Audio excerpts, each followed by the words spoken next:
समस्त मिथिला मैथिल के गंगा कैसेट से अपने सबके बाबा विद्यापति गीत हम सुनावा जा रहा छी। चानन भेल विषम शरीरे भूषण भेल भारी। ये बाबा के रचना एतेक सुंदर छन जे गंगा कैसेट से घर घर में गीत जाइक चाहिए, ध्यान राखब।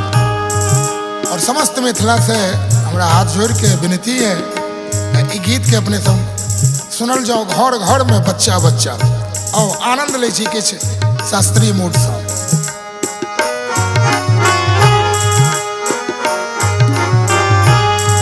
चानन भेल चानन चानन भेल विषम शरीरे भूषण भेल भारी। चानन भेल विषम शरीरे भूषण भेल भारी। सपना हो हरि नहीं, सपना हो हरि नहीं आयल रे गोकुल गिरधार। सपना हो हरि नहीं आयल रे गोकुल गिरधारी। हाय चानन भेल विषम शरीरे भूषण भेल भारी।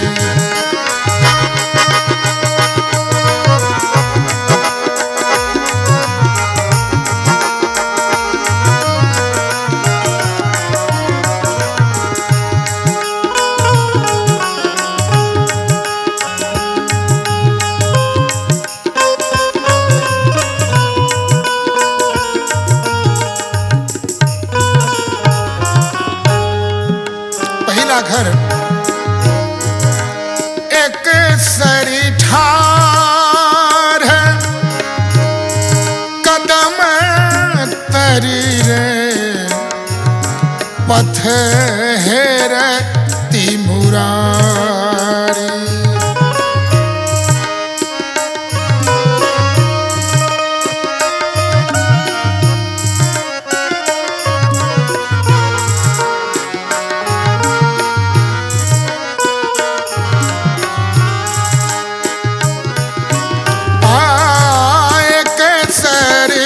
भावन पिया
चंद्र बदन नहीं, चंद्र बदन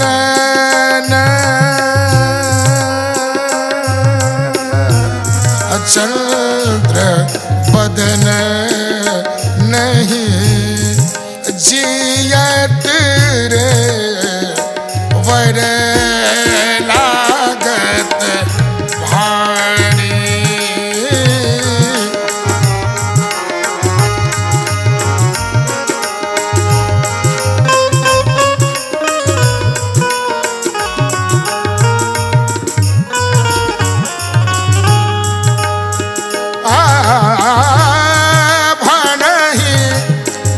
विद्यापति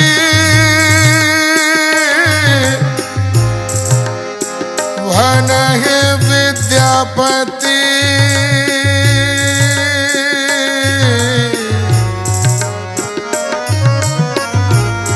भनहि विद्यापति,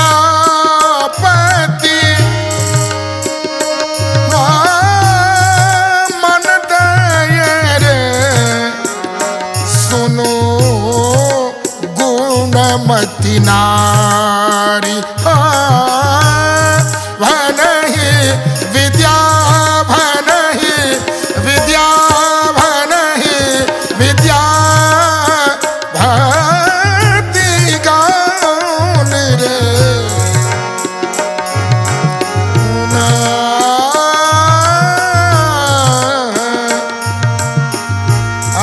गुणमती नारी, गुणमती नारी। आज आवते तोड़े, आज आवते तोड़े मधुप मोहन रे पथ चलू झट झारी। आज आवते तोड़े मोहन रे चलू झट झारी। चानन भेल बीर समसर रे भूषण भेल भारी, भूषण भेल भारी, भूषण भेल भारी। हमारे इस चैनल मिथिला जंक्शन को लाल बटन दबाकर सब्सक्राइब करें व घंटी के निशान का बटन दबाएं ताकि सभी नए वीडियो आप तक तुरंत पहुंचे, बिल्कुल मुफ्त।